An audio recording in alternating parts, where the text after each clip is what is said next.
হলো না বাবা, আমার নূর নবী, আমার মায়ার নবী, আমার জিন্দা নবী গো। ওই নবীজি একদিন বাবা নামাজ পড়ছে ফাঁকা ময়দানের মধ্যে।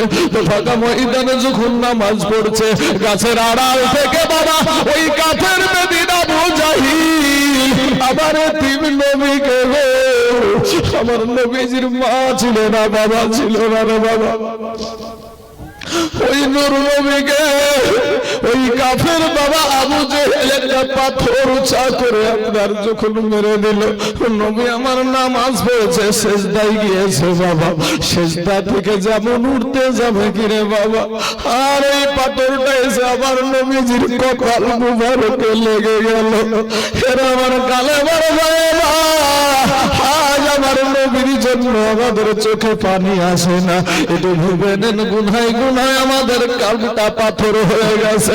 এই পাথর বাবা বলতে চাই না রে বাবা, ও সোনা মানে কেন গো, আমার নূর নবীর যখন কপাল মুবারকটা ফেটে গেছে, এই কপাল মুবারক দিয়া বাবা দর দর দর করে রক্ত বের হতে শুরু হয়ে গেল। নবীজির যখন রক্ত বের হয়, নবী আমার হাত দিয়ে বাবা কপালটাকে চেপে ধরেছে রে বাবা। আমরা হলো কত গালি দিতাম, কত কিছু বলতাম, কে মারলি রে, কিন্তু আমার নবী ডানে তাকায় আবুলের মতো, বামে তাকায়, সামনে তাকায়, পিছনে তাকায়, আর একটা ডাক দেয়, তোমরা কারা গো, তোমরা কারা গো, আমাকে এইরকম করে কেন মারলে?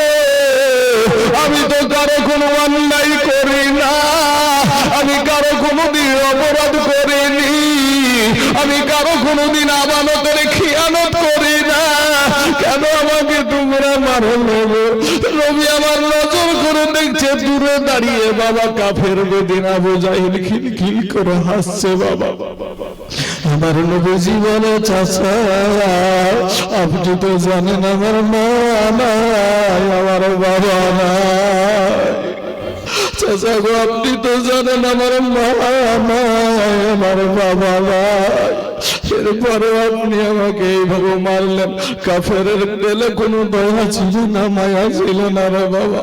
আমার দয়ার নবী, আমার এতিম নবী কপালটাকে চেপে ধরে বাবা টুক টুক টুক টুক করে আপনার জঙ্গলার দিকে চলে যায়। এইদিকে জিবরাইল এসে ডাক দিয়া বলে, ইয়া রাসূলুল্লাহ, ইয়া হাবিবাল্লাহ, নবী গো একটা বার অর্ডার করেন গো নবী, আমরা ফারিস্তাদের দল এখানে হাজির হয়ে গেছি, এই কাফেরদের বংশকে আমরা শেষ করে দিব।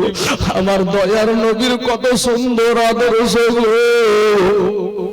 আমার নূর নবীর কত সুন্দর আদর্শ বাবা। ও সোনা মানিকের জলসা করে বেড়ায় রে বাবা, কত জায়গাতে জলসা করতে গেলাম, কিন্তু বাবারে আমাদের মধ্যে কিছু আলেম আছে, তাদের কি আদর্শ এটাও কিন্তু আমরা জানা আছে রে বাবা। তারাই কিন্তু বলে সবে মেরাজ নাই বাবা। আজ আমার নবী কত আপনার প্রতি মায়া দেখেন, আপনি একটু আমার এই ওয়াজটা থেকে একটু মিলায়া নেবেন বাবা।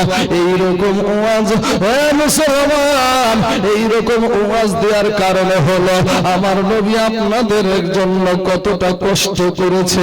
আর সেই নবীকে ভুলে আপনি আমি কি কাজ করে বেড়াই, এটা শুধু বোঝানোর জন্য এই কষ্ট, এই ওয়াজটা টেনে আনছি বাবা। শোনা মানিকের আমার দয়ার নবী জিবরাইলকে ডাক দিয়া বলে, জিবরাইল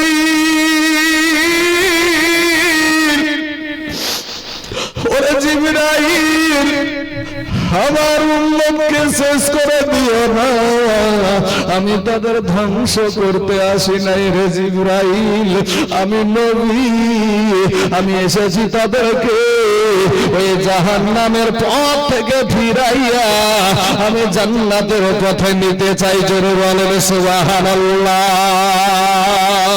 মুসলমান ভাইয়েরা আমার, জিবরাইল একটা ডাক দিয়া বলছেন, শুনো রে ও নবীজি, একটা বার শুনেন, আপনি নবীর কারণে কাফেরেরা খাবার পায়, আপনি নবীর কারণে এই কাফেরেরা পানি পান করে, আপনি নবীর কারণে এই কাফেরেরা আল্লাহর বাতাস ব্যবহার করছে, এই কাফেরেরা আপনি নবীর কারণে সূর্যের আলো পায়, এরপরও আপনাকে চিনে না। বাবা গো, আমার নূর নবীর দেহ মুবারক খানা দিয়ে বাবা কপাল মুবারক খানা চেপে ধরে আছে, আমার নবীর মা নাই, আমার নবীজির বাবা নাই, দেখার কেউ নাই, খোঁজ নেবার কেউ নাই রে বাবা। আমার নবীজি যখন রক্ত চুয়ে যাচ্ছে, বনের হরিণ গুলা এসে বনে বাবা এক জায়গায় দাঁড়িয়ে গেছে, বাবার বাঘ গুলা এসে বাঘের জায়গায় দাঁড়িয়ে গেছে।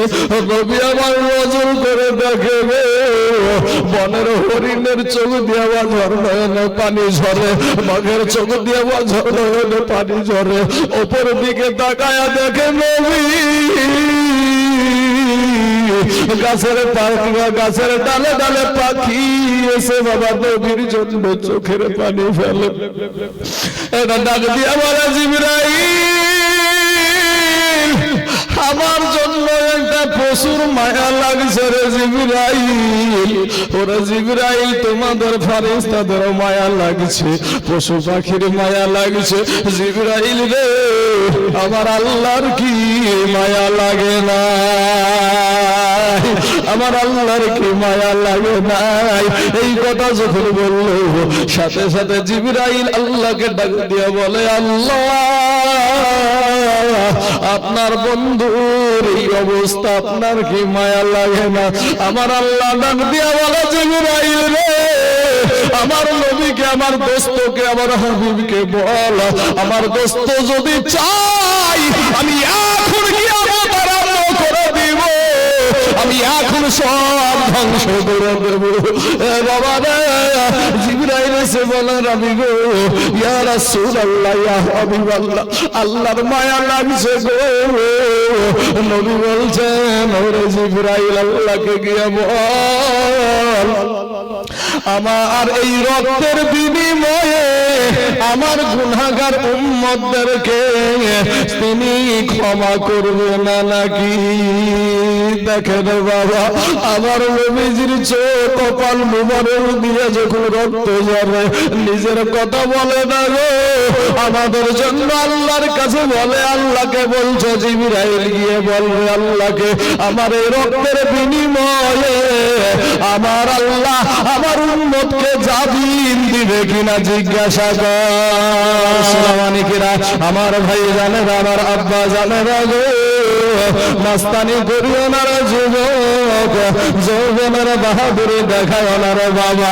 আজকে আপনাদের যে কোনো কথা বলবো রে যুবক ভাইয়েরা, একটু মনখানা নরম করে দিয়া, দিলখানা একটু নরম করে দিয়া, তোমার বিবেকের আদালত আল্লাহ দিয়েছে। প্রত্যেকটা মানুষের কিন্তু বিবেকের আদালত আছে বাবা। এই আদালত দিয়ে যদি আপনি একটু চিন্তা করে দেখেন, তাহলে আপনি নিশ্চয়ই বুঝতে পারবেন আপনি জান্নাতি না জাহান্নামী। ও মুসলমান ভাই রে, আমি তোমাদের পায়ে হাত দিয়া বলি রে ভাই, একটা সেকেন্ডের আযাব সহ্য করতে পারবে না রে যুবক। আমার এই দেশের যুবকেরা, আমি আজ বিদেশ দেশ থেকে আপনাদের কাছে এসেছি বাবা। আপনারা হয়তো আমাকে অনেকেই চিনেন না, অনেকেই চিনেন, কারণ বাবা গো, আজকে আপনাদের এখান থেকে যখন চলে যাব, হাজার চেষ্টা করলে এইখানে আপনি আগামীকালকে আর পাবেন না, কারণ আমি আর এক জায়গায় কালকে কথা দিয়ে রেখেছি। এর আমার যুবক ভাইরা একটু দিলখানা নরম করে দিবা ভাই। আমার আল্লাহ বলে কোরআন মাজিদে বলছেন, খুলিকাল ইনসান দাঈফা। আমার আল্লাহ বলে, বান্দারে, ওরে বান্দা আমি তোর আল্লাহ, আমি তোর রব। ওরে বান্দা আমি তোকে বড় আদর করে সৃষ্টি করেছি রে বান্দা, আমি তোকে বড় দুর্বল করে সৃষ্টি করেছি রে বান্দা। খুলিকাল ইনসানু দাঈফা, আমার আল্লাহ ইনসানকে তথা মানুষকে বড় দুর্বল করে সৃষ্টি করেছে বাবা। এই দুর্বল করে সৃষ্টি করার পরে আমার আল্লাহ বলে বান্দা রে তুই দুর্বল এটা ঠিক, কিন্তু দুর্বলের প্রতি আমি আল্লাহর মায়াটাও বেশি। জোরে বলেন সুবহানাল্লাহ।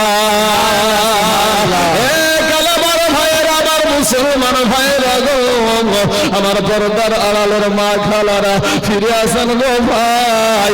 ও যুবক সন্তানেরা ফিরে আয় রে ভাই, ও যুবকেরা ফিরে আয়। আজ নামাজ কমাইতেছে আমাদের মতন কিছু আলেমেরা, আজকে আমাদের ইবাদত কিছু কমাইতেছে কিছু আমাদের মতো আলেমেরা। এরে মুসলমান ভাইয়েরা, নাপিতের কাজ হলো চুল কেটে ছোট করা, আর আমাদের মতন কিছু আলেমের কাজ হলো আমলকে কেটে ছোট করা।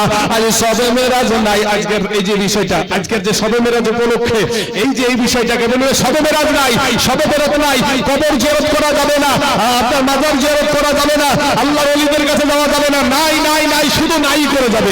এই করতে করতে আর কবে বলবে যে নামাজও নাই, কিছুদিন পরে বলবেন নামাজও নাই।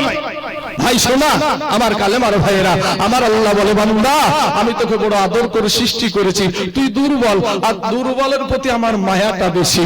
ও আমার যুবক ভাইয়েরা, আমার কালেমার ভাইয়েরা, আমার আল্লাহ ডাক দিয়ে বলে বান্দা রে ওরে বান্দা আমি তোর আল্লাহ তোকে বড় ভালোবাসি রে বান্দা। তুই মনে করছিস আমার চাইতে তোর মা জননী তোকে বেশি ভালোবাসে, আমার চাইতে আল্লাহ বলে ওরে বান্দা তুই মনে করছিস আমার চাইতে তোর বাবা তোকে বেশি ভালোবাসে, আমার চাইতে তুই মনে করছিস তোর বিবি তোকে বেশি ভালোবাসে, আমার চাইতে মনে করছিস তোর সন্তান তোকে বেশি ভালোবাসে। না রে বান্দা না, আমি আল্লাহর চাইতে তোকে কেউ বেশি ভালোবাসে না। আমার আল্লাহ যদি চাইতো বাবা অন্ধ করে দুনিয়াতে পাঠাইতে পারতো। পৃথিবীর এমন কোন সার্জনের ক্ষমতা ছিল না, পৃথিবী এমন কোন ডাক্তারের MBBS ডাক্তার বলে রাজ্জাত ডাক্তার বলে কারো বাবার ক্ষমতা ছিল না। আমার চোখটা যদি আল্লাহ বন্ধ করে দুনিয়াতে পাঠাইয়া দিত, পৃথিবীর কোন ডাক্তার আমাকে চোখ দিতে পারতো না। আমাকে আল্লাহ যদি বোবা করে দুনিয়াতে পাঠাইয়া দিত, পৃথিবীর কোন ডাক্তার আমার জবানের কথা বের করে দিতে পারতো না। আরে ভাই না পারমানি করে রে আল্লাহর সাথে। এত সুন্দর আমার আল্লাহ হাত দুখানা দিল, এত সুন্দর দেহখানা দিল, এত সুন্দর চেহারা খানা দিল, এরপরেও বাবা আল্লাহর দোয়াই শুকরিয়া আদায় করতে রাজি না। এরপরে কত যে ময়লা মাটি আমরা মারতে থাকি রে বাবা, আর যৌবনের বাহাদুরি দেখাই, মাস্তানি দেখাই। কবি বলছেন রূপ যৌবন যদি, রূপ যৌবন যদি থাকে অহংকার, আর গোরস্থানে যায় দেখো হালটা থাকার। কত যে সুন্দর নারী কবরে শুইয়া, কত যে সুন্দর ছেলে কবরে শুইয়া, রূপ যৌবন গেল মাটিতে মিশিয়া। যাহাদের রূপে বড় গর্বিত ছিল, তাহাদের রূপ দেখো মাটিতে খাইলে। উঠাও উঠাও মাল গাড়িতে ভরিয়া, আর গাড়ি যখন ছেড়ে দিবে প্রস্তাবে বসিয়া। খোদারি হুকুম হবে ছেড়ে দিবে গাড়ি, আর জমিনেতে পড়ে পড়ে দিবে গড়াগড়ি। ভাই আব্বা জান, আমি আপনাদের কাছে একটা প্রশ্ন করব, একজনকে আপনাদের সম্মুখে একজনকে আমি প্রশ্ন করব। প্রশ্নটার উত্তর কিন্তু আপনাদেরকে দিতে হবে। আমার এই তিনজনের পরে চাচাকে প্রশ্নটা করছি, চাচা আপনার পাশে একটা বাচ্চা ছেলে বসে আছে না নাই? আছে তো, দেখেন ওকে একটু। হ্যাঁ, এই বয়সের বাচ্চা আপনাদের গোরস্থানে আছে না নাই ভাই? হ্যাঁ আছে। আমাদের মতন যুবক, হুজুরের মতন এইরকম তাগড়া যুবক আপনাদের গোরস্থানে, এই বয়সের মানুষ আপনাদের গোরস্থানে আছে না নাই ভাই? আছে। আমার এই যে সাদা দাড়িওয়ালা বাপজি গুলা বসে আছে, আমার বাপদক্ষী যে মানুষগুলা এখানে বসে আছে, এই বয়সের মানুষ আপনাদের গোরস্থানে আছে না নাই? আছে। আসার সিরিয়াল আছে, যাওয়ার কোনো সিরিয়াল নাই। মাস্তানি করিস না ভাই। শালিমার স্টেশন থেকে একটা ট্রেন চলেছিল করমন্ডল এক্সপ্রেস, উড়িষ্যার বালেশ্বর নামে একটা জায়গায় গিয়ে তিনটা ট্রেন একসঙ্গে অ্যাক্সিডেন্ট হয়েছিল, হয়নি ভাই? আমরা সোশ্যাল মিডিয়ায় খবর পেলাম 300 যুবক শেষ। এদের সাথে একজনও কবরে যায়নি, শ্মশানেও যায়নি। যে যে মারা গেছে সেই গেছে নাকি? হ্যাঁ যুবক রে, ও যুবক ভাইরা মাস্তানি করিও না। আর তারপরে যদি তুমি মাস্তানি করো তাহলে বলবো তোর চাইতে বড় মস্তান ছিল ফেরাউন। কি তোমার চাইতে বড় মস্তান ছিল ফেরাউন, তোমার চাইতে বড় মস্তান ছিল নমরুদ। আমার আল্লাহ জুতা পিটা করে সাইজ করেছে। ভাইরে ফিরে এসো ভাই, কালেমার ভাইয়ের আমার আল্লাহ বলে বান্দা রে, ওরে বান্দা আমি তোর আল্লাহ তোকে বড় ভালোবাসি। হে যুবকেরা, আমার আল্লাহ বলে বান্দা রে, আমি আসমান সৃষ্টি করেছি আমার বলি নাই রে বান্দা, আমি জমিন সৃষ্টি করেছি আমার বলি নাই রে বান্দা, আমি সূর্য সৃষ্টি করেছি আমার বলি নাই রে বান্দা। ওরে বান্দা তুই হলি আমার। জোরে বলো সুবহানাল্লাহ। এ মুসলমান, একটাবার বিবেক দিয়ে চিন্তা করো রে ভাই, গুনার কারণে আমাদের হাত না পাক, গুনার কারণে আমাদের চোখ না পাক। এই চোখ দিয়ে কত বেগানা নারীর দিকে তাকাইলাম রে বাবা, এই চোখ দিয়ে কত নজর দিলাম রে বাবা, এই চোখ দিয়ে কত গুনাহ করলাম, এই জবান দিয়ে কত মিথ্যা কথা বললাম। এই মিথ্যা বলার কারণে আমাদের জবানটাও না পাক, খারাপ নিয়ত করার কারণে আমাদের কালটাও না পাক করে ফেললাম রে বাবা। আমাদের গুনার কারণে আমাদের হাত না পাক, গুনার কারণে আমাদের কান না পাক রে বাবা। কি নিয়া কবরে যাবারে যুবক, আমার কালেমার ভাইয়েরা, আমার মুসলমান যুবকেরা, ফিরে এসো ভাই, তওবা করে আল্লাহর কাছে ক্ষমা চাও। আমার আল্লাহ তোমার জীবনে সব গুনাহ মাফ করে দিবে। জোরে বলেন সুবহানাল্লাহ। এ মুসলমান, আপনারাও জানেন রে বাবা, আমরাও জানি, একটা মানুষ যখন মারা যায় কার জন্য তুমি ছুটাছুটি করো রে বাবা। এই মানুষগুলা তুমি যখন তোমার রূহ খানা বের হয়ে যাবে, নিজের মানুষ দৌড়াবে কাফন কেনার জন্য, নিজের মানুষ দৌড়াবে বাবা জ্বালা বাস ঝাড়ে বাস কাটার জন্য, কেউ যাবে কবর খুঁড়তে, কেউ আপনার জাগার করতে ব্যস্ত থাকবে, কেউ গরম পানি করতে থাকবে রে মুসলমান। এ মুসলমান ভাইয়েরা রে আমার, কোন দোকানে জানি তোর কাফনের কাপড়টা অপেক্ষা করেছে রে ভাই। ও মুসলমান ফিরে আয় রে ভাই, আমার নবীর সুন্নাতের মালাটা তো গলায় পরিয়ে নাও, আমার নবী তোমাকে না নিয়ে জান্নাতে যাবে না। হে মুসলমান ভাইরা, আমার আব্বা জানেরা, যখন বাংলাদেশের কোন বাবা প্রধানমন্ত্রী আসে, বা এই আপনার ইন্ডিয়ার ভারতবর্ষের নরেন্দ্র মোদী, বাংলাদেশের শেখ হাসিনা, বৈঠক হবে 1 বছর আপনার 1 মাস আগেই আপনার ডিক্লার হয়ে যায়, অমুক দিন আপনার ভারতের প্রেসিডেন্ট আর বাংলাদেশের প্রেসিডেন্ট, এখানে কিন্তু বৈঠক হবে। এই বৈঠক আপনার 1 মাস আগেই সেটা এলান করে দেওয়া হয়।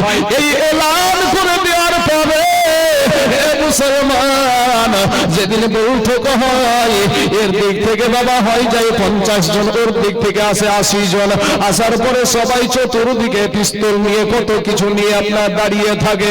কিন্তু বাবা আমার আল্লাহর সাথে আমার নবী যখন বৈঠক করে রে বাবা, রাতের বেলাতে জিবরাইল আসলো, আর জিবরাইল আসার পরে সরাসরি আমার আল্লাহর সাথে দিদার করলো। জোরে বলেন সুবহানাল্লাহ। ওই দয়ার নবী বলে, আমার উম্মতেরা জাহান্নামের আগুন সহ্য করতে পারবি না রে উম্মতেরা ফিরে